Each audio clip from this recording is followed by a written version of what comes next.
મંગલમ ભગવાન વીરો મંગલમ ગૌતમ પ્રભુ મંગલમ સ્થૂલી ભદ્રાદ્યા જૈનો ધર્મોસ્તુ મંગલમ. આપણે કોસ્મોલોજીના ટોપિકમાં જૈન કોસ્મોલોજીના ટોપિકમાં આપણે આ સ્ટાર્ટ કર્યું હતું કાળચક્ર. એમાં આપણે આ ટેબલ માત્ર આટલું જ બાહેટ કરવાનું છે. બહુ સિમ્પલ છે, તો આપણને બધા આરાનું બધું આવડી જશે. તો એ આપણે આરાઓના નામ જોયા હતા, પછી સમય પણ જોયું હતું, ડ્યુરેશન, શરીરની ઊંચાઈ પણ જોઈ હતી, જે મેક્સિમમ છે. આ બધું શું છે? મેક્સિમમ છે રેન્જ શરીરની ઊંચાઈ અને આયુષ્યનું. એટલે એનાથી વધારે કોઈ નહીં હોઈ શકે, પણ એનાથી ઓછો હોઈ શકે. આટલું જેટલું લખેલું છે તે, અને એનાથી ઓછું હોઈ શકે, એ ધ્યાન રાખવાનું, પણ એનાથી વધારે નહીં.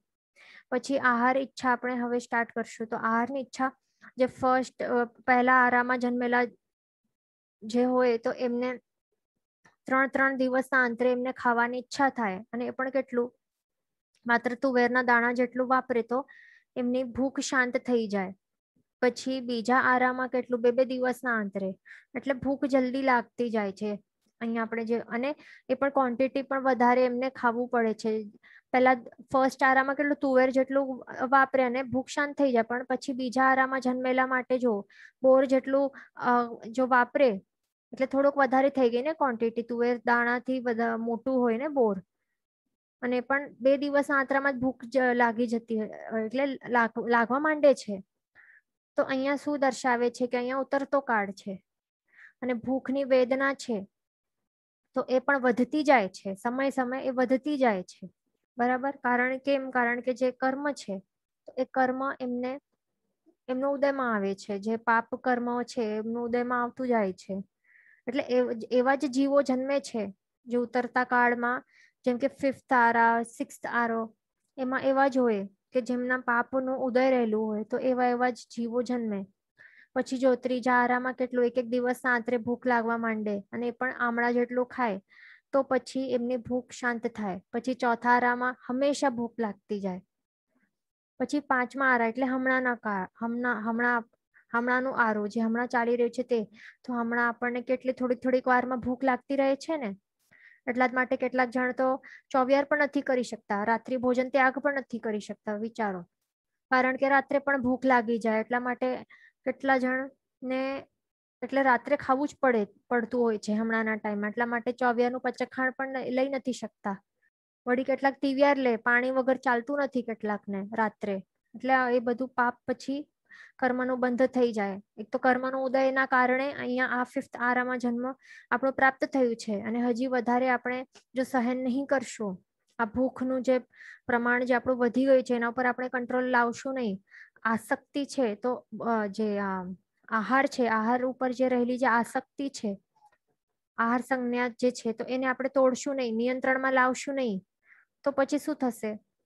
આપણું જે જન્મ, હજી નવા કર્મોનું બંધ થશે, અને પછી પાછો આપણો જે જન્મ છે, તો એવા જ ખરાબ આરાઓમાં થશે, અને દુર્ગતિની પ્રાપ્તિ થશે. એટલા માટે આપણને જે એકદમ કમ્પલસરી 1-2 વસ્તુ છે, તો તે તો અવશ્ય ફોલો કરવી જોઈએ. તો કંદમૂળ ત્યાગ, અને બીજું સૌથી મેઇન રાત્રિ ભોજન ત્યાગ, એ ધ્યાન રાખવાનું. આહાર ઉપર કંટ્રોલ એ કરવાનું છે આપણને. પછી છે 6ઠ્ઠો આરો. તેમાં શું છે? એમાં છે માંસાહાર. ત્યાં માત્ર માંસાહાર કરીને તેઓ, કારણ કે બીજું કઈ ત્યાં જે પહેલા જ આપણે કહ્યું ને કે આ શું છે? અવસર્પિણી કાળ છે, એટલે જમીનમાં રસકસ એ ઓછું થાય, ઘટતું જાય છે સમય. તો એના કારણે હવે જે જમીન છે એ ઇનફર્ટાઇલ થઈ ગઈ છે. તો ત્યાં હવે ક્રોપ્સ ને પ્લાન્ટ્સ ને કઈ ગ્રો નહીં થાય. ત્યાં ટ્રીઝ, પ્લાન્ટ્સ કઈ નહીં હોય, કારણ કે જે મહાભયંકર વૃષ્ટિઓ હશે, તો એના કારણે બધું પ્રલય થઈ ગયું હશે, બધું નષ્ટ થઈ જાય છે. તો એટલા માટે કઈ ટ્રીઝ કે કઈ પ્લાન્ટ્સ કઈ ન હોય ત્યાં.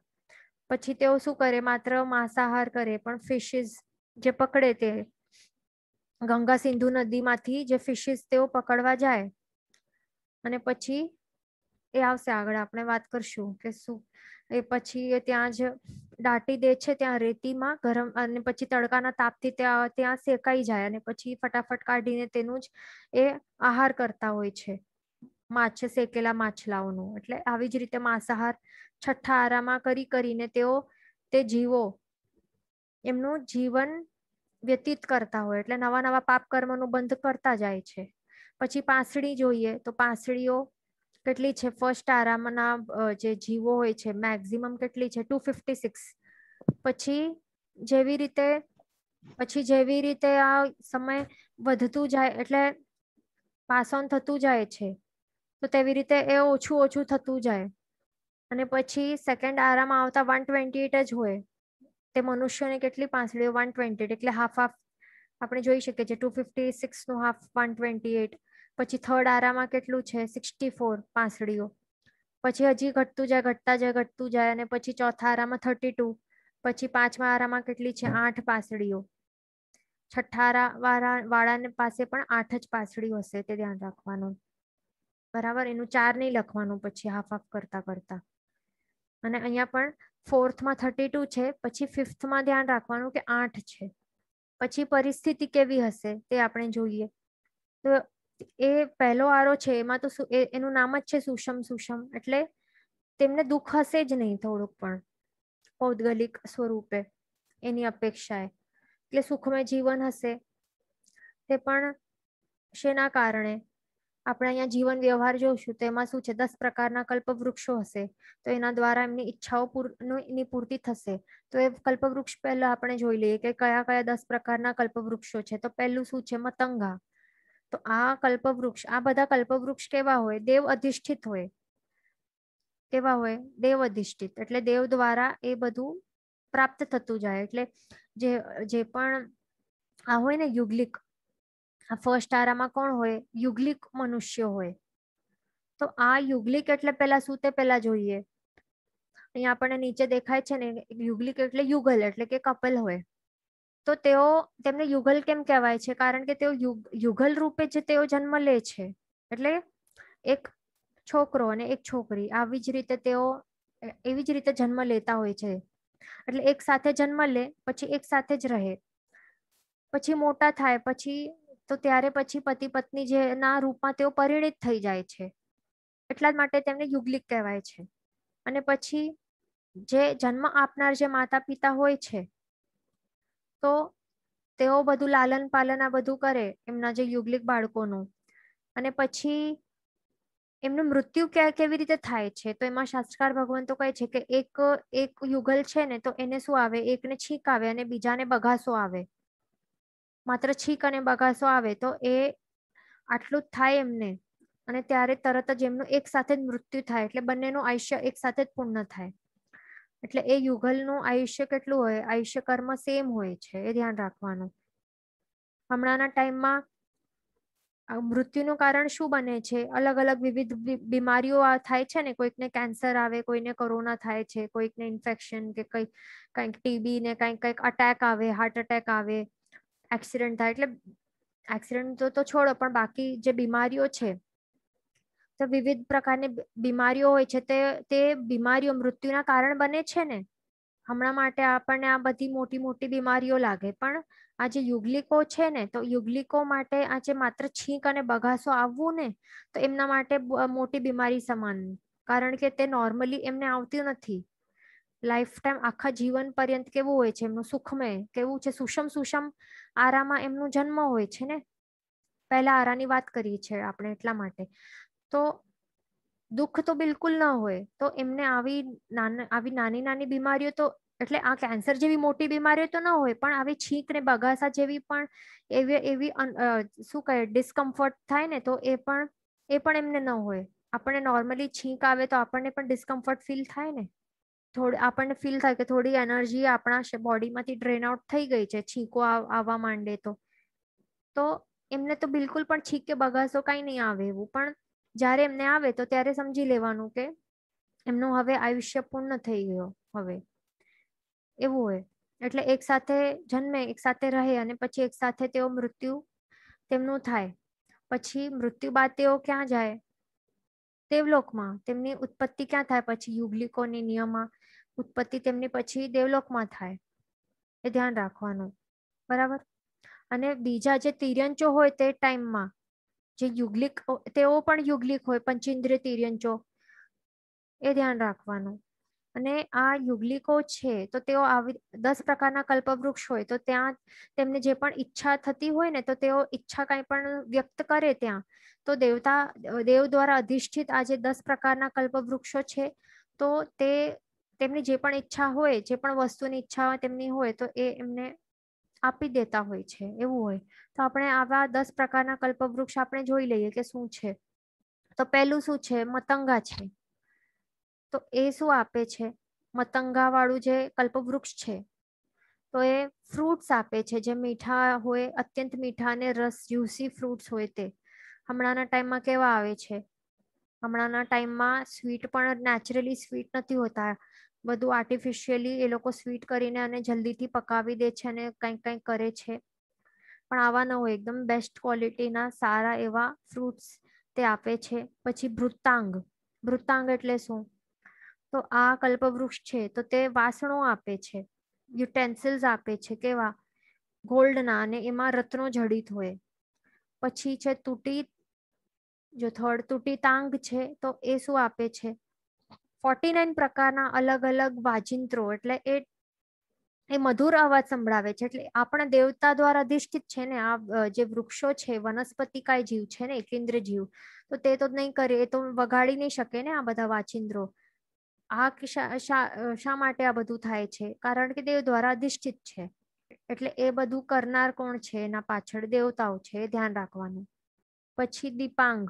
દીપાંગ એટલે શું છે? હવે તો એમાં એ શું કરે છે? એમાં રત્નજડિત દીવડાવ છે. એટલે શું? એટલે રત્નો હોય છે એમાં. તો એ રત્નો કેવા હોય છે? જે ઉર્જા તે આપે છે ને, તો એ શીતલ, એટલે એ શીતલતા ફેલાવે છે એવી છે. ગરમ ઉર્જા નથી એમાંથી ગરમ ઉર્જા નથી નીકળતી, પણ ઠંડક એ પસરાવે છે. પછી છે જ્યોતિરંગ. તો જ્યોતિરંગ શું કરે છે? સૂર્યના કિરણ જેવો એ કેવું ઉગ્ર પ્રકાશ આપે છે, એટલે આટલું બ્રાઇટ હોય છે. આ બધા આપણને નામ બધા યાદ રાખવાના છે, એ ધ્યાન રાખવાનું. પછી ચિત્રાંગ છે, એ શું છે? હવે એ અલગ અલગ પ્રકારના ફ્લાવર્સ હોય ને, સુગંધી ફ્લાવર્સ, અટ્રેક્ટિવ ફ્લાવર્સ, માળાઓ, એ બધું આપે છે. પછી ચિત્રરસાંગ. ચિત્રરસાંગ શું આપે છે? એ ભોજન આપે છે, બરાબર. પછી મણ્યંગ. તો એ શું આપે છે? રત્નજડિત આભૂષણો, જ્વેલરી આપે છે અલગ અલગ પ્રકારની. પછી ગૃહાકાર, એ ઘર આપે છે. હવે એ ટાઈમમાં તો કોઈને પાસે આ બધા કળાઓ ન હોય ને, પુરુષોની જે કળાઓ છે, સ્ત્રીઓની કળા છે 72-64, તો એ બધી ના હોય. એટલે ત્યાં કોઈ ઘર બનાવતા ન હોય, એટલે કોઈ કાર્પેન્ટર કે શું કહેવાય, આર્કિટેક્ટ કે ઇન્ટિરિયર ડિઝાઇનર્સ તેઓ નહીં હોય. તો એ યુગલિકો ક્યાં પછી રહેશે? તો આવી જ રીતે ઘર પણ આ પ્રોવાઈડ કરે. કોણ? દેવતા દ્વારા કલ્પવૃક્ષો પ્રોવાઈડ કરીને આપે છે એમના માટે. પછી અનિયત. અનિયત એટલે શું? હવે એ શું આપે છે? એ વસ્ત્રો આપે છે. વસ્ત્રો પણ કેવા હોય? રત્ન જડિત અને અત્યંત સુકોમળ હોય. હવે નાકમાંથી જે બ્રીધ કરીએ ને, બ્રીધ ઇન બ્રીધ આઉટ કરીએ, તો જે નાકમાંથી વાયુ હોય તો આટલા એનું પ્રેશર પણ બહુ વધારે ન હોય, છતાં પણ એ વાયુથી પણ એ વસ્ત્રો એ ઉડી જાય, આટલા એ મુલાયમ હોય છે, વિચારો.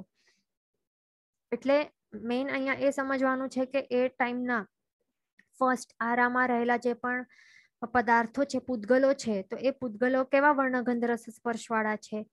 અત્યંત શુભ વર્ણગંધ રસ સ્પર્શવાળા છે, એ ધ્યાન રાખવાનું. એટલા માટે બધું ઉત્તમ ક્વોલિટીનું મળે છે.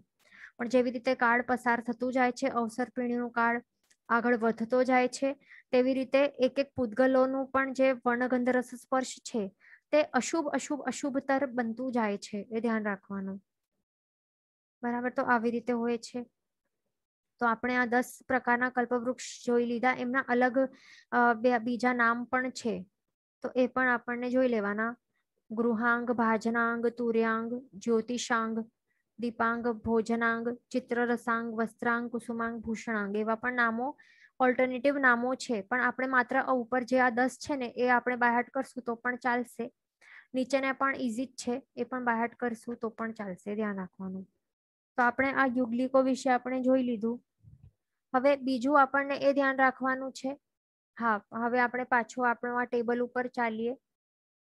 હા, તો હવે જે યુગલિક, જે એક યુગલ છે એ બીજા યુગલિકને જન્મ આપે છે, તો એ કેટલા દિવસ સુધી લાલન પાલન એમનું કરવું પડે છે, ઉછેર કે લાલન પાલન જે હોય છે ને તે, તો 49 ડેઝ સુધી.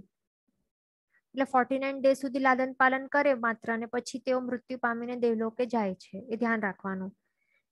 માત્ર આટલા ડેઝ માટે જેમનું એ લાલન પાલન કરે અને પછી એટલામાં એ મેચ્યોરિટી પ્રાપ્ત કરી લે, એટલે એમને પછી માતા પિતાના આ જે સપોર્ટ છે કે ગાઈડન્સની પછી જરૂર નહીં પડે. પછી તેઓ સ્વતંત્ર બનીને પછી ફરવા લાગે છે. એ ધ્યાન રાખવાનું.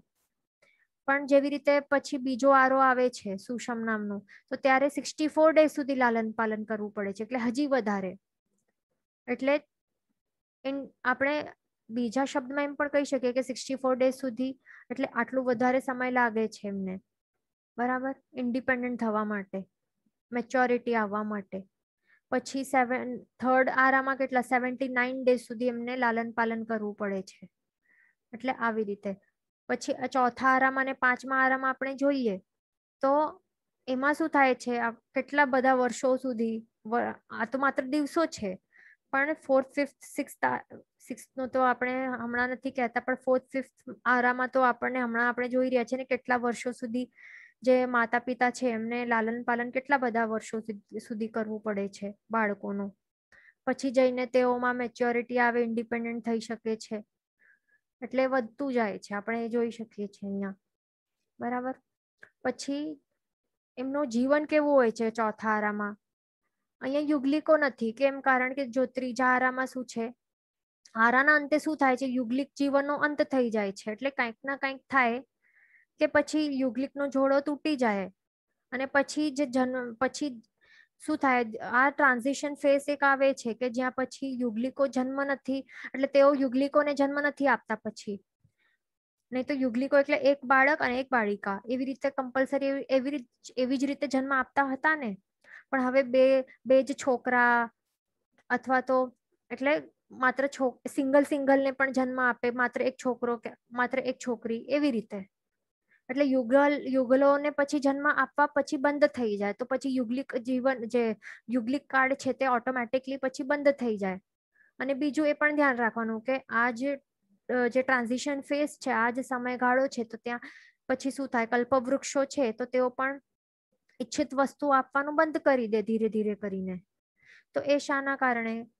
દેવતાઓ જ પછી એ બંધ કરતા જાય. પછી દેવતાઓ તેઓ જે યુગલિકો છે એની ઈચ્છા પૂરી કરવા નહીં લાગે પછી, બરાબર. તો આવી રીતે પછી કલ્પવૃક્ષો પણ એ આપવાનું બંધ કરતા જાય, યુગલિક કાળ પણ બંધ થઈ જાય ધીરે ધીરે કરીને. અને પછી ચોથા આરામાં શું સ્ટાર્ટ થાય, દાંપત્ય જીવન, એટલે પતિ પત્ની વાળું, બરાબર. એટલે જે ટ્વિન્સ બોર્ન થાય અને પછી તેઓ જો પતિ પત્ની બની જાય, એવું યુગલિક કાળમાં થતું હતું ને, પણ અહીંયા હવે નહીં થાય. અહીંયા શું થાય, વિવાહ ટાઈપનું એ બધું સ્ટાર્ટ થઈ જાય. પછી આખો ફેમિલી આખો ત્યાં 4th આરામાં સ્ટાર્ટ થઈ જાય, એટલે પુત્ર પુત્રી, કાકા કાકી, મામા મામી, બધું પરિવાર બધું, એટલે આવા બધા આવી જાય. પછી 5th આરામાં પણ એ જ છે, પણ એમાં શું થાય છે, હવે આ ઉતરતો કાળ છે, એટલે આખી ફેમિલી હશે છતાં પણ સ્નેહ અને બધું લાગણીઓ ઘટતી જશે, બરાબર. અને દગા બધા શું કરશે, દગા આપશે, પ્રપંચો કરશે. પ્રોપર્ટી માટે આપણને ખ્યાલ છે ને, મોટા થઈને પછી શું કરે, બે ભાઈઓ સાથે જે રમ્યા હતા પછી મોટા થઈને પછી પ્રોપર્ટી માટે ઝઘડાઓ કરે ને, કોર્ટ કેસ ચાલતા રહે વર્ષો સુધી. શું થાય, બધું આપણે જોઈ રહ્યા છે. આ બધું 5th આરાનો આ પ્રભાવ છે, બરાબર. અને બીજું શું છે, અહીંયા સજ્જનો હશે એટલે સારા વ્યક્તિઓ હશે તો એમનું આદર સન્માન ઘટશે, એમની કોઈ વેલ્યુ કરશે નહીં. પણ દુર્જનોની બોલંબાલા થશે, બોલંબોલા થશે. એટલે એમનું નામ હશે, કારણ કે તેઓ પછી પૈસા વાળા વધારે હશે, ઋતબો હશે એમના પાસે. જેમ કે કરપ્શન બધું વધી ગયું છે, તો કરપ્ટેડ લોકો પાસે ત્યાં આગળ પાછળ બધા ફરે ને, મસ્કા લગાડે અને બધું એ કરે, તો એ બધું વધશે, હજી વધતું જ હશે.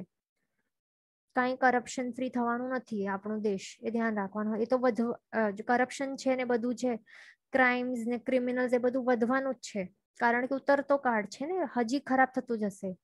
પછી છઠ્ઠા આરામાં શું છે, પરિવારની વ્યવસ્થા કેવી હશે? માતા, સ્ત્રી, બેન હશે, એટલે જે પણ લેડીઝ હશે તો તેઓ વિવેક રહિત હશે. અને બીજું તો એના કારણે બધી જે સ્ત્રીઓ હશે તો તેઓ માત્ર 6 વર્ષની ઉંમરમાં જ તેઓ ગર્ભધારણ કરશે અને એક સાથે ઘણા બધા સંતાનોને જન્મ આપશે. એ ધ્યાન રાખવાનું. હમણાં પણ આપણે જોઈ રહ્યા છીએ કે પહેલાના સમયમાં એક સાથે સિંગલ બાળક થતું હતું અથવા તો ક્યારેક જ રેરલી કોઈકને ટ્વિન્સ બોર્ન થતા હોય છે, પણ હમણાં એકદમ નોર્મલ થઈ ગયું છે. ટ્વિન્સ બોર્ન થાય, પછી ટ્રિપલેટ્સ પણ થઈ, કેટલાક જણને આ બર્થ આપે છે, ટ્રિપલેટ્સ ને, ક્વોડ્રુપ્લેટ્સ ને, ઓક્ટુપ્લેટ્સ ને પણ આપે છે. એટલે 8 ને એક સાથે જન્મ આપે છે. એટલે પશુઓની જેવું ઘણું બધું આ દેખાઈ રહ્યું છે હમણાંના કાળમાં. એ બધું સ્ટાર્ટ થઈ ગયું છે, તો એ હજી વધતું જશે, કોમન બની જશે. પછી ટ્વિન્સ ને, પછી શું ટ્રિપલેટ્સ ને, ક્વોડ્રુપ્લેટ્સ એક્સેટ્રા, એ બધું એટલે વધારે વધારે જન્મ આપતા જશે એ બધું. અથવા તો એક જ એટલે ઘણા બધા સંતાનોને એ જન્મ આપશે એવું. બીજું શું છે કે નાના અને મોટાની મર્યાદા હશે નહીં. તો કારણ કે બધા કેવા હશે, કઈ પ્રિન્સિપલ્સ વેલ્યુઝ વગરના હશે બધા. જે પણ જન્મ લેશે ને આ છઠ્ઠા આરામાં, તો તેઓ એવા હશે, કઈ ધર્મ ને માનનારા ન હોય, પ્રિન્સિપલ એથિક્સ વેલ્યુઝ કઈ નહીં હશે, વિવેક રહિત ને જેવા તેવા હશે બધા. એટલા માટે આપણને શું કરવાનું, ધ્યાન રાખવાનું, રાત્રિ ભોજન ત્યાગ કરવાનું.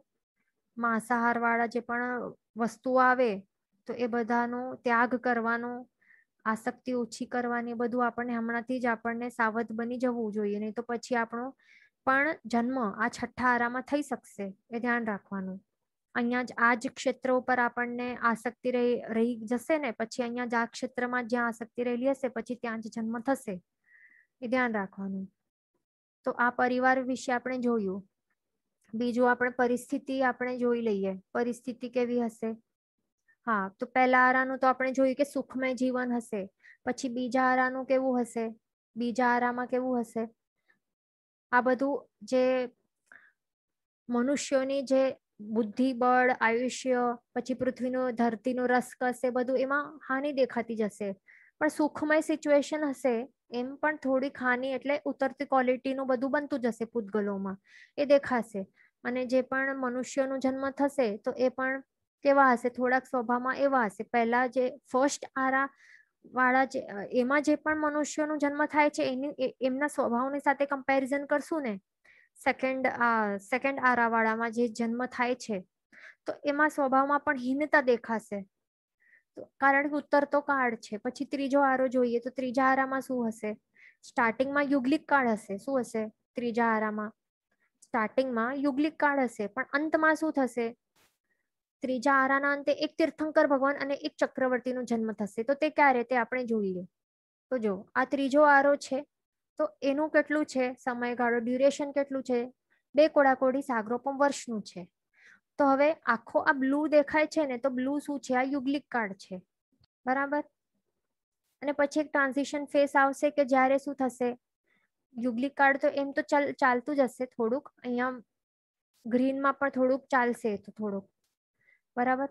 પછી ટ્રાન્ઝિશન ફેસ હશે કે પછી એ બંધ થઈ જશે, યુગલિક કાળ બંધ થશે, 10 કલ્પવૃક્ષનું જે ઉત્પત્તિ છે તો એ પણ બંધ થશે. એટલે એ કલ્પવૃક્ષ ઈચ્છિત વસ્તુઓ બધું આપવાનું બંધ કરશે. બરાબર. આટલું આ સમયગાળો છે. પણ હવે તીર્થંકર ભગવંતનું પછી જન્મ થાય છે તો તે કેટલું? એમનું ટોટલ આયુષ્ય કેટલું છે? ફર્સ્ટ તીર્થંકર, જેમ કે હમણાં કોણ હતા? હમણાંના અવસરપીણી કાળમાં ઋષભદેવ ભગવાન હતા. 84 લાખ પૂર્વ વર્ષનું આયુષ્ય હતું ને.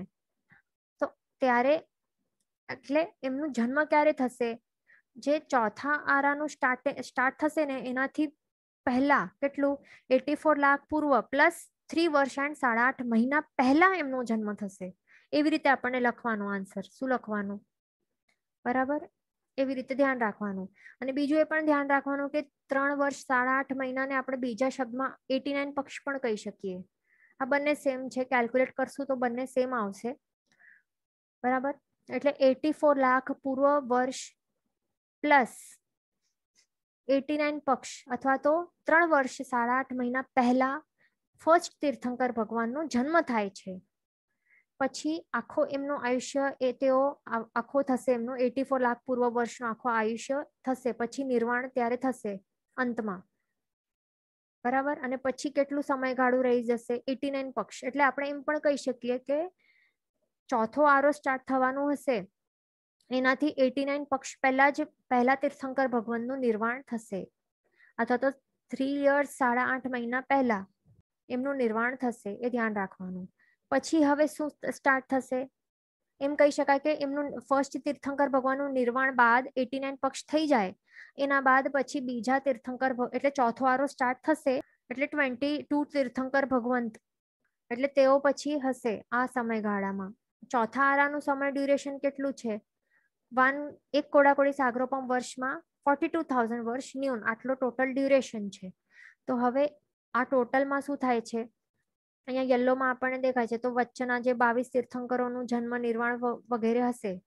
પછી છેલ્લા એટલે મહાવીર સ્વામી ભગવાન વિશે આપણે જોઈએ તો એમનો જન્મ ક્યારે થાય છે, જે પાંચમો આરો છે ને તો એ સ્ટાર્ટ થવાનું છે, તો એનાથી 72 years પ્લસ 3 વર્ષ અને 8.5 મહિના પહેલા એમનો જન્મ થાય છે. પછી આખો એમનું આયુષ્ય તેઓ ભોગવે છે 72 વર્ષનું, નિર્વાણ થાય છે, અને નિર્વાણ બાદ 89 પક્ષ અથવા તો શું કહેવાનું 3 વર્ષ અને 8.5 મહિના બાદ શું સ્ટાર્ટ થાય છે, પાંચમો આરો સ્ટાર્ટ થાય છે. એટલે એમ પણ કહી શકાય કે 24માં તીર્થંકર ભગવાનનું નિર્વાણ ક્યારે થયું, પાંચમો આરો સ્ટાર્ટ થવાનું હતું એનાથી 89 પક્ષ પહેલા અથવા તો 3 વર્ષ 8.5 મહિના પહેલા એમનું નિર્વાણ થાય છે. પછી પાંચમો આરો સ્ટાર્ટ થાય છે, જેનું કેટલું છે ડ્યુરેશન 21,000 yearsનું. આટલું સિમ્પલ છે, આ યાદ રાખી લેવાનું, આનું સ્ક્રીનશોટ લઈ લેવાનું, અને આટલું સિમ્પલ છે, યાદ રાખવાનું. બરાબર, તો આપણે આ જોઈ લીધું. હા, તો અહીંયા આપણે શું જોયું કે જે ત્રીજો આરો આપણે જોઈ રહ્યા હતા કે ત્રીજા આરાના અંતે શું થાય છે, આપણે પહેલા જોયું કે એક તીર્થંકર ભગવંત અને એક ચક્રવર્તીનો જન્મ એમાં થાય છે થર્ડ આરામાં. પછી ફોર્થ આરામાં શું હોય છે, બાકીના જે 23 તીર્થંકર ભગવંતો થાય છે. પછી ટોટલ 12 ચક્રવર્તી હોય પણ એકનો જન્મ ત્યાં થઈ ગયો હતું થર્ડ આરામાં, એટલે બાકીના 11 ચક્રવર્તી થાય. ચોથા આરામાં કેટલા થાય, 11 ચક્રવર્તી. પછી 9 બળદેવ, 9 વાસુદેવ, 9 પ્રતિવાસુદેવ, એ બધા ચોથા આરામાં જ થાય એમનો જન્મ, એ ધ્યાન રાખવાનું.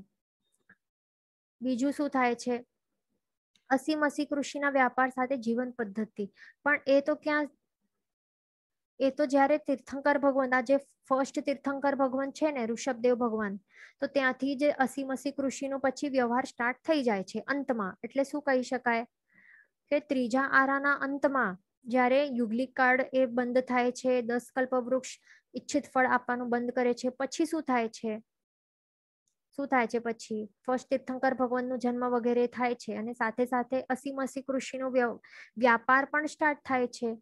પછી આ ફર્સ્ટ તીર્થંકર ભગવાન જ્યારે કેવલ જ્ઞાન એમને પ્રગટ થાય છે, પછી શું થાય છે, ધર્મ તીર્થની સ્થાપના પણ થાય છે. એટલે હવે ધર્મ એટલે મોક્ષ ગમનની પણ એ બધું સ્ટાર્ટ થઈ જાય છે.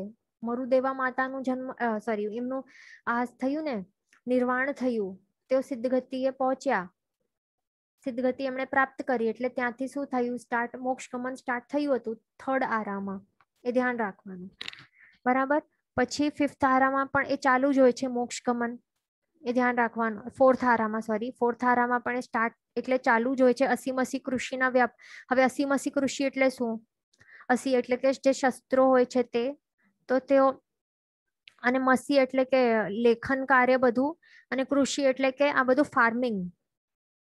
તો પહેલા તો ફાર્મિંગની જરૂર ન હતી ને, યુગલિક જે પણ હતા ફર્સ્ટ સેકન્ડ થર્ડ આરામાં યુગલિકો હતા, તો એમને તો ફાર્મિંગની જરૂર જ ન હતી.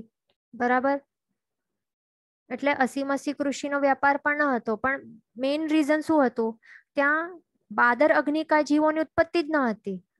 બાદર અગ્નિ હોય એટલે અગ્નિ હોય, સિમ્પલ અગ્નિ હોય તો જ એ બધું થઈ શકે ને, અસી કૃષિના વ્યાપારો તો જ થઈ શકે, નહીં તો કેવી રીતે થાય અગ્નિ વગર. તો બાદર અગ્નિકા જીવોની ઉત્પત્તિ ક્યાં ન હતી, એ ધ્યાન રાખવાનું ફર્સ્ટ સેકન્ડ અને થર્ડ આરામાં.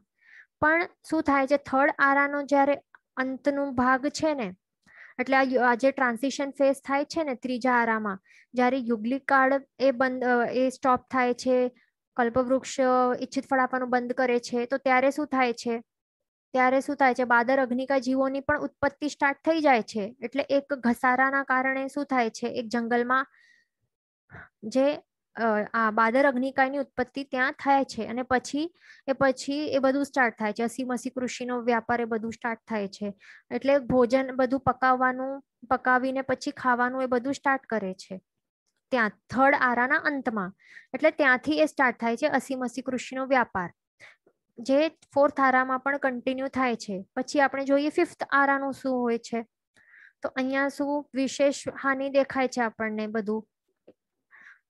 જે મનુષ્ય છે એમનું આયુષ્ય, બળ, બુદ્ધિ એ બધું અને જમીનના રસકસ એ બધું એ પછી એમાં હાનિ એ વિશેષ દેખાય છે. હજી વધારે વધારે હાનિ પ્રતિ સમય થતી જાય છે. અને એનું નામ જ શું છે આ કાળનું? દુષમ. એટલે શું? એકલું દુઃખ હોય. એટલે સુખ ન, એટલે વધારે સુખની અનુભૂતિ ન થાય. પૌદ્ગલિક સુખ નું પ્રમાણ બહુ ઘટેલું હોય છે, બહુ ઓછું હોય છે. પણ વધારે શું હોય, જીવોને દુઃખ જ હોય લાઈફ ટાઈમ સુધી.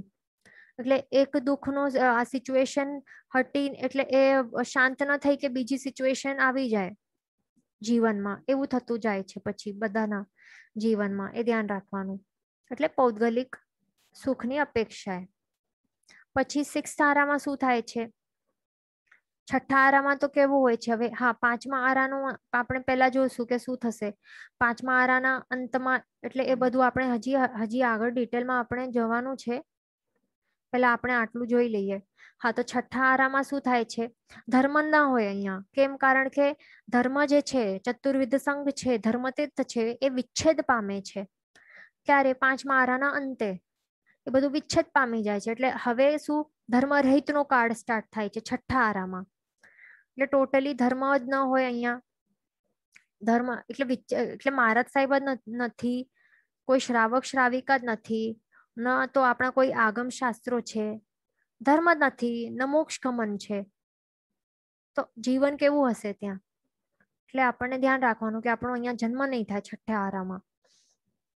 પછી આપણે જેમ કહ્યું પહેલા જોયું કે જે માતા, સ્ત્રી, બહેન કે કોણ છે સામે, તો એ બધું વિવેક જ ન હોય એમને. કેવી રીતે એમને વર્તવવું જોઈએ, કઈ વિવેકહીન હોય બધા. નાના કોણ છે, મોટા કોણ છે, તો એનું કઈ એમને રિસ્પેક્ટ ન હોય, આદર ન હોય, સન્માન ન હોય, કઈ ન હોય. ન પ્રિન્સિપલ્સ, ના એથિક્સ, ના વેલ્યુઝ કઈ નહીં હોય. વર્ચ્યુઝ નહીં હોય, કઈ શીખવાડનારને જ ન હોય તો શું હોય પછી? એટલે એવા બધા વ્યક્તિઓનો જન્મ થશે ત્યાં. બરાબર? બધા કેવા હશે? નિર્લજ હશે અને વસ્ત્રો તો હશે નહીં, કારણ કે અસી મસી કૃષિ પછી કોણ કરશે ત્યાં? હવે બાદર અગ્નિકાય જીવો પછી એમની ઉત્પત્તિ પણ નહીં હશે અહીંયા. અગ્નિકાય એટલે અગ્નિ જ નહીં હશે તો બધું પકાવશે કેવી રીતે ને કરશે, બનાવશે શું પછી? કાંઈ પણ બનાવી નહીં શકે ને. અગ્નિથી જ બધું થઈ શકે ને. બધા કેવા હશે? આ માણસો તિર્યંચ જેવા હશે, જેવી પશુઓની જેમ હશે, વ્યભિચારી હશે, નિર્લજ હશે. બરાબર? પછી ઘણા બધા, એટલે એ સહન પણ નહીં કરી શકશે કેટલા આ દુઃખને, અને ત્યાં જ પછી ફાંસી લગાડીને પછી ત્યાં સુસાઇડ કરશે કેટલા. એટલે આવા અત્યંત દુઃખી હશે. નામ જ જો, દુષમ દુષમ નામ છે છઠ્ઠા આરાનું. એટલે અત્યંત દુઃખ, અત્યંત એટલે અત્યંત દુઃખ હશે ત્યાં. બરાબર? તો એવી રીતે હશે. અને રોગો પણ હશે. હમણાં કેટલાકને અહીંયા રોગ થાય તો હાય હોય કરે, પણ ત્યાં તો છઠ્ઠા આરામાં કેટલા બધા રોગો અલગ અલગ વિવિધ નવા નવા પ્રકારના થતા જશે.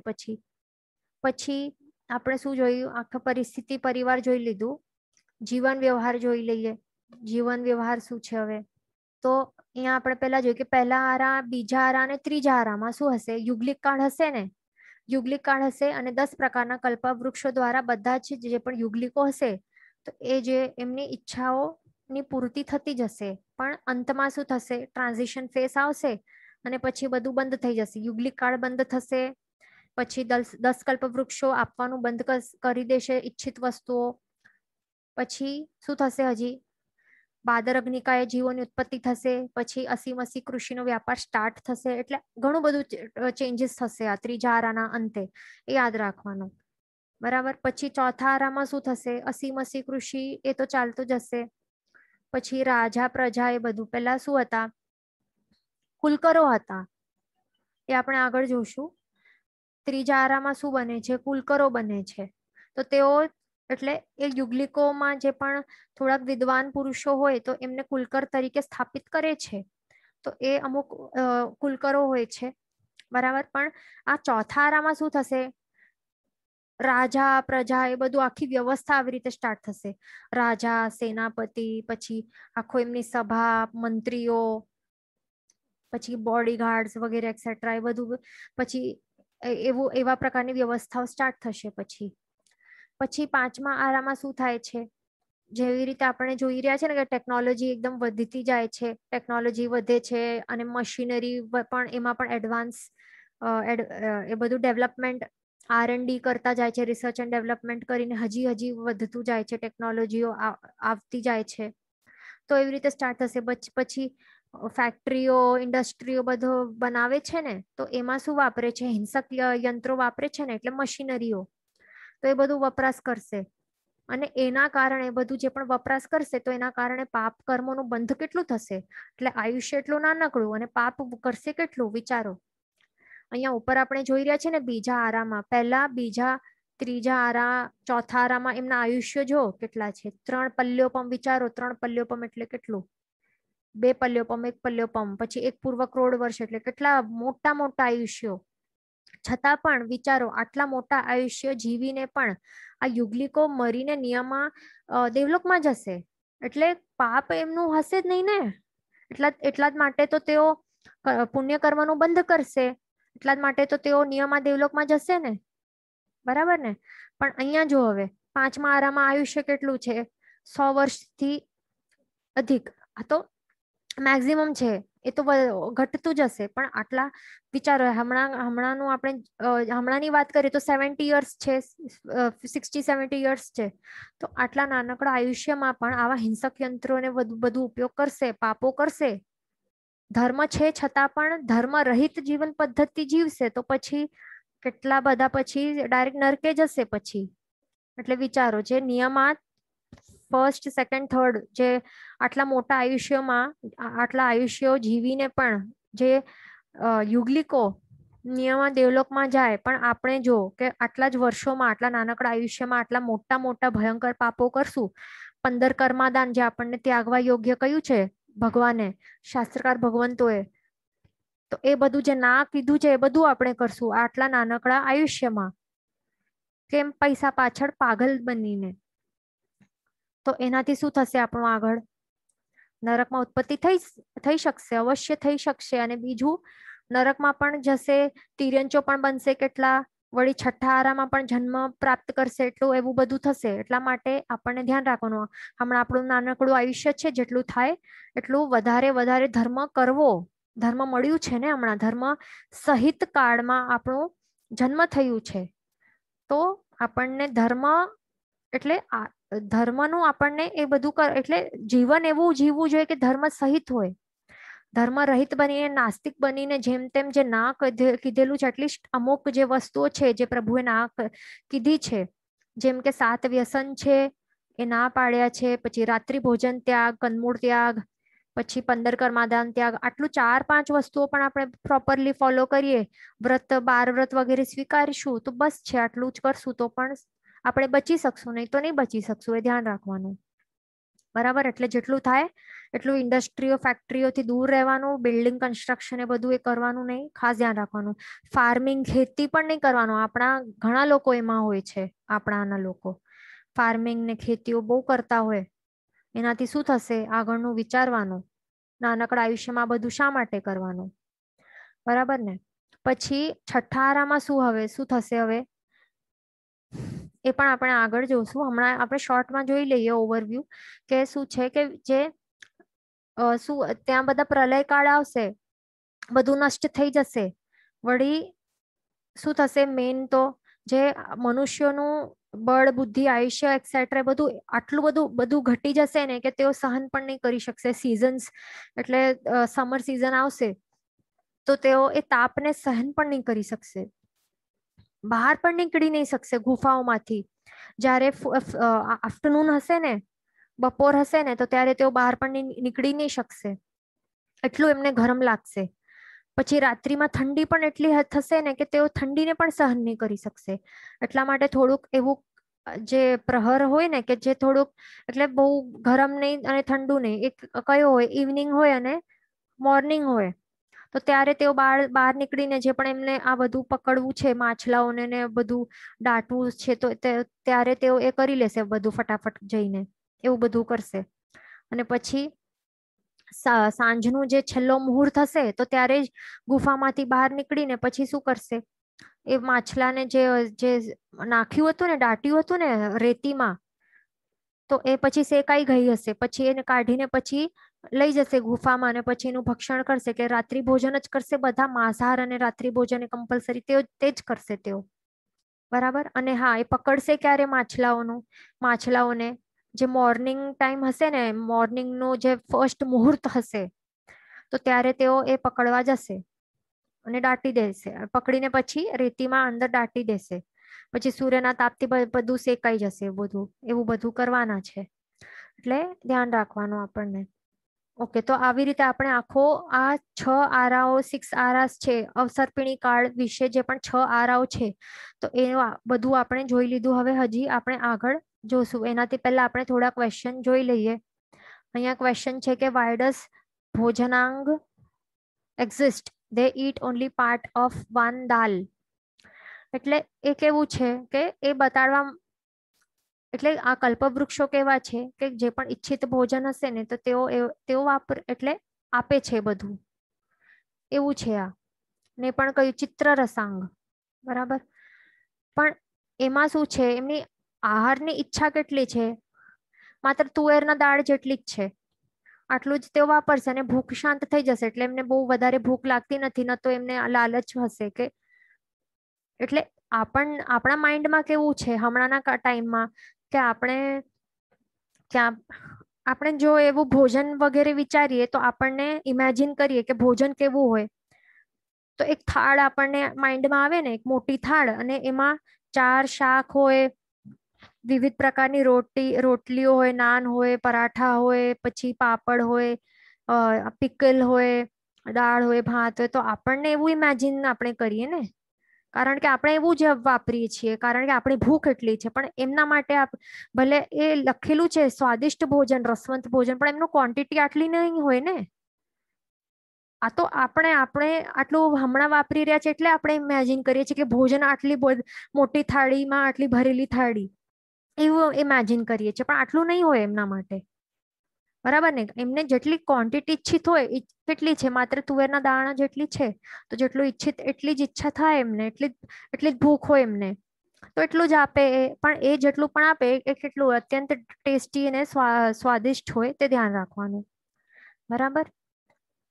આ તો આપણું છે આપણું ઇમેજિનેશન છે, આટલી મોટી થાળ ખાવાની. પણ એ ધ્યાન રાખવાનું કે કલ્પવૃક્ષની શક્તિ કેવી છે, એ કેટલું પણ આપી શકે એ છે. અલગ અલગ પ્રકારના કાંઈ પણ પ્રકારના તેઓ આપે, પણ એ નહીં કે તુવરની દાળ વાપરે, એ નહીં. એ ક્વોન્ટિટી બતાડેલી છે. શું તુવરની દાળ નથી વાપરતા, પણ તુવરની દાળ કેટલી હોય, કેટલું નાનું હોય, તો એટલા ક્વોન્ટિટીને તેઓ ભોજન વાપરે છે, અને એટલાથી તેઓ તૃપ્તિ એમને થઈ જાય, તે આપણને સમજવાનું છે. હવે બીજું ક્વેશ્ચન છે કે આદિના દાદા પણ યુગલિક હતા ને, તો તેઓ યુગલિક તરીકે જન્મ્યા હતા, પણ તે ટ્રાન્ઝિશન ફેઝના હિસાબે શું થયું, આગળ જઈને તેઓ પછી તેઓ મોક્ષની પ્રાપ્તિ કરીને, એટલે યુગલિક એટલે ટ્રાન્ઝિશન ફેઝ હતું, ભલે જન્મ એવી રીતે થયું, પણ તેઓ નહીં કહેવાય, કારણ કે તે ટ્રાન્ઝિશન ફેઝ પછી થયું, અને પછી એ જે આગળ તેઓને પછી તીર્થંકર ભગવાન બન્યા ને, અને પછી પોતે ધર્મની સ્થાપના કરી, અને પછી પોતે જ એ જ ભાવમાં મોક્ષની પ્રાપ્તિ કરી. એ તો મરુદેવા માતા છે, તો તેઓ પણ યુગલિક તરીકે જન્મ્યા હતા ને. પણ ટ્રાન્ઝિશન ફેઝના હિસાબે તેઓ પછી શું થયું, પછી મોક્ષ ગમન તેમનું સ્ટાર્ટ થયું હતું, અને સૌથી પહેલા મોક્ષ જનાર કોણ હતા, મરુદેવા માતા. એ ધ્યાન રાખવાનું. અહીંયા એક ક્વેશ્ચન છે, આ કાળચક્રમાં મરુદેવા માતા ફર્સ્ટ મોક્ષ પામનાર હતા. તો હા, આ અવસર કાળચક્રનું નહીં કહેવાનું, તો આવી રીતે ક્વેશ્ચન હશે ને તો રોંગ થઈ જશે. એવી રીતે નહીં કહેવાનું, અવસર્પિણી કાળનું કહેવાનું સ્પેસિફિકલી. તો અવસરપીણી આ કાળચક્રના અવસરપીણી કાળમાં ફર્સ્ટ મોક્ષ પામનાર હતા મરુદેવા માતા. એ ધ્યાન રાખવાનું. અહીંયા ક્વેશ્ચન છે કે આપણાને બધા પણ ફર્સ્ટ આરામાં હોઈ શકીએ ના?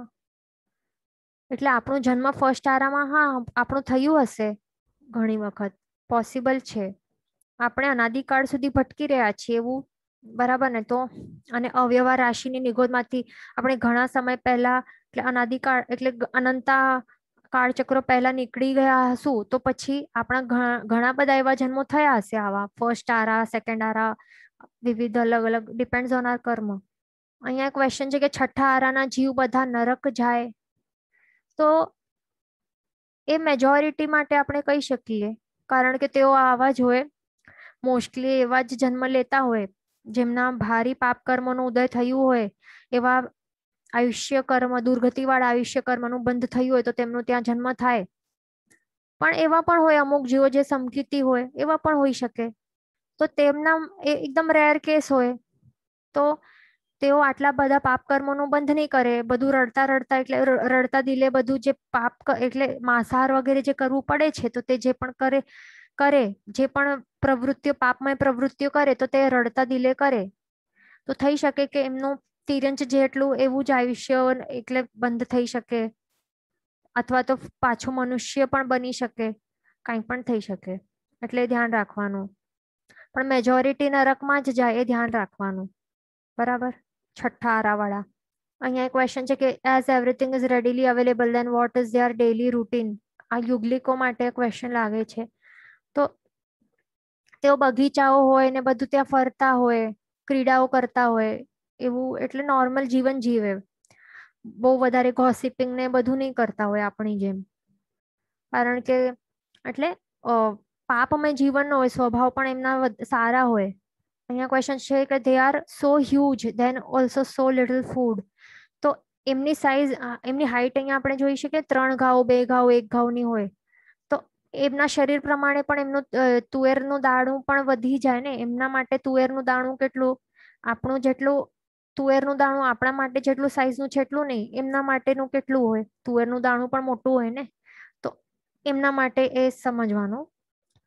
પણ માત્ર આટલાથી જ એમની ભૂખ એ થઈ જાય છે, પણ શમી જાય છે. પણ એમાં આપણે સરપ્રાઈઝ નહીં થવું જોઈએ. કેમ? કારણ કે હમણાં પણ જે પણ ગુરુ ભગવંતો છે, કેટલા શ્રાવક શ્રાવિકાઓ છે, તેઓ પણ ઉપવાસ કરે છે ને, કેટલા ઉપવાસ કરે છે, આંબીલો કરે છે, એમાં પણ કેટલું ઓછું ભોજન વાપરે.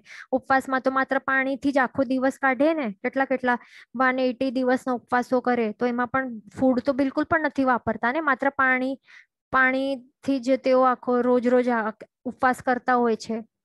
એટલે એ આપણને માઇન્ડમાંથી કાઢી લેવાનું કે આપણે જ્યારે પણ ફૂડનું આપણે ઇમેજિન કરીએ તો એક મોટી થાળ દેખાય, શું કહેવાય 56 ભોગ ને શું કહેવાય આટલા, તો એ બધું આપણને માઇન્ડમાંથી કાઢી લેવાનું. આપણે પણ આહાર ઉપર કંટ્રોલ કરવાનું. આપણને યાદ રાખવાનું કે આપણે આત્મા છીએ અને આત્મા ભોજન નથી કરતો. ભોજનની જરૂર કોને છે? શરીરને, આત્માને નથી. અહીંયા ક્વેશ્ચન છે કે ઇન ધ ફર્સ્ટ 2 આરાઝ નો ધર્મ અવેલેબલ. હા, તો ધર્મ નથી. ધર્મ જે ફર્સ્ટ, સેકન્ડ અને થર્ડ આરો છે ને, થર્ડ આરાનો અમુક ભાગ એટલે એટલે આપણા ભગવાન છે ધર્મતીર્થની સ્થાપના નથી કરતા ફર્સ્ટ તીર્થંકર ભગવંત. જે ટાઈમ એટલે જ્યાર સુધી તેઓ ધર્મતીર્થની સ્થાપના નથી કરતા ત્યાર સુધી ધર્મરહિત કાળ જ કહેવાય. એટલે ફર્સ્ટ, સેકન્ડ અને થર્ડ આરાનું અમુક ભાગ એ કેવું હોય? ધર્મરહિત કાળ જ કહેવાય, કારણ કે ધર્મતીર્થ જ નથી. અને 5મા આરાના અંતે પણ શું હોય છે? ધર્મતીર્થ છે તો એ પણ વિચ્છેદ પામી જાય છે. એટલે છઠ્ઠો આરો પણ ધર્મરહિત કાળ છે. એટલે ધર્મ સહિત કાળ કેટલું રહ્યું? પછી ચોથો 5મો આરો પ્લસ ત્રીજા આરાનું એ ભાગ જ્યારથી ધર્મતીર્થની સ્થાપના થાય છે ત્યારથી એટલું ધર્મ સહિતનું કાળ હોય છે, તે ધ્યાન રાખવાનું. એટલે આપણો જન્મ પણ જો થાય તો આટલા ટાઈમ પીરિયડમાં થાય તો કઈ ફાયદો છે? એમાં પણ મોક્ષ ગમન પણ ક્યાર સુધી છે? જે ચોથા આરામાં જન્મેલા હોય તો તેઓ તેમના માટે જ છે ને મોક્ષ ગમન, એવું છે. અહીંયા ક્વેશ્ચન છે કે આ 5મા આરામાં પણ તો મેજોરિટી જીવો નર્કમાં જ જવાના છે ને? નહીં, તો એમના માટે કેવું છે? ચારે ગતિ ખુલ્લી છે. બધા એટલે મેજોરિટી નહીં કહી શકીએ કે નરકમાં જશે.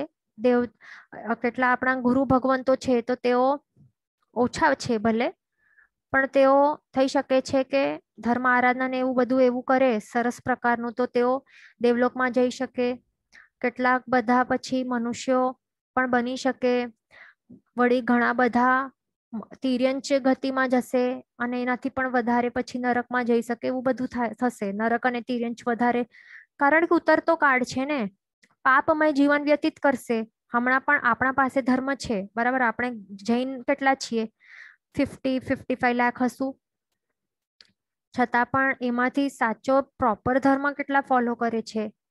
જૈન હોવા છતાં પણ આપણે ઘણું બધું પાપમય જીવન જીવી રહ્યા છીએ. કેટલા બધા 15 કર્માદાનમાં બધું એના દ્વારા જીવન એટલે એ બધું જીવન વ્યવહાર એમનું ચાલુ છે.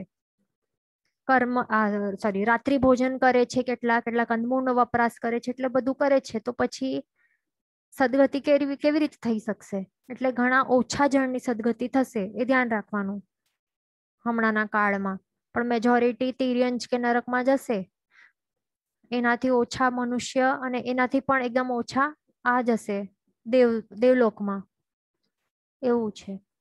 અહીંયા બીજું ક્વેશ્ચન છે કે આદિનાથ ભગવાનનું જન્મ થયું ત્યારે ધર્મ ન હતો, તો ધર્મતીર્થ નહીં હતું ને, કારણ કે ધર્મતીર્થ તો વિચ્છેદ પામ્યું હતું. ક્યારે?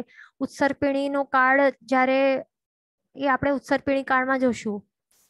તો ત્યારે પણ ઉત્સર્પિણી કાળમાં શું થયું હતું, આ જે ધર્મતીર્થ છે એ પણ વિચ્છેદ પામ્યું હતું. એટલે પછી ધર્મ રહિત કાળ હતું. પછી અવસર્પિણી કાળ સ્ટાર્ટ થયું તો ત્યારે પણ કોઈ ધર્મ સ્થાપક નહીં હતા ને. પછી ફર્સ્ટ તીર્થંકર ભગવંત જ્યારે થયા, કેવલ જ્ઞાન પ્રગટ થયું, પછી જ આ તીર્થંકર છે. નામ શું છે? તીર્થંકર, એટલે તીર્થની સ્થાપના કરનાર તીર્થંકર કહેવાય છે. તો જ્યારે તેઓ તીર્થની સ્થાપના કરશે ધર્મતીર્થની, પછી જ ધર્મ સ્ટાર્ટ થશે ને. એટલે એવું છે આપણા માટે. કોના માટે? 5 ભરત અને 5 ઐરવત ક્ષેત્ર માટે આવું જ વ્યવસ્થા છે કે જ્યારે ઉત્સર્પિણીમાં અથવા તો અવસર્પિણીમાં જ્યારે ફર્સ્ટ તીર્થંકર ભગવાન બને ને, તો ત્યારે ધર્મતીર્થની સ્થાપના થાય અને પછી ધર્મ સ્ટાર્ટ થાય. અને પછી અમુક ટાઈમ પછી, એટલે જેમ કે અહીંયા આપણને દેખાય છે 5મા આરાના અંતે વિચ્છેદ પામે છે ધર્મતીર્થ. એવું હોય છે. કોના માટે? 5 ભરત અને 5 ઐરવત માટે. પણ 5 મહાવિદ્ય માટે કેવું હોય છે? એવું કઈ નથી. ત્યાં સદાકાળ માટે ધર્મતીર્થ તો હોય જ છે, એ વિચ્છેદ જ નથી પામતો. એટલે એ ધ્યાન રાખવાનું. અહીંયા ક્વેશ્ચન છે કે 5 Airavat is also the same 6 આરા લાઈક ભરત ક્ષેત્ર. હા, તો 5 ભરત ક્ષેત્રમાં જેવું છે ને, આ કાળચક્ર જેવી રીતે ચાલશે ને, ઉત્સર્પિણી પ્લસ અવસર્પિણી કાળ, 20 કોડાકોડી સાગરોપમનો આખો આ જે કાળચક્ર જેવી રીતે ફરતો જશે, તો સેમ ચેન્જીસ 5 ઐરવત ક્ષેત્રોમાં પણ થવાના છે. સેમ ટુ સેમ 12 આરાઓ થશે. 6 નહીં કહેવાના, ટોટલ કેટલા હોય? 12 આરા હોય ટોટલ. એ ધ્યાન રાખવાનું. જીન વચન વિરુદ્ધ બોલાયું હોય તો મિચ્છામિ દુક્કડમ સર્વ મંગલ માંગલ્યમ સર્વ કલ્યાણ કારણમ પ્રધાનમ સર્વ ધર્માણમ જૈનમ જેતિ શાસનમ. પ્રણામ.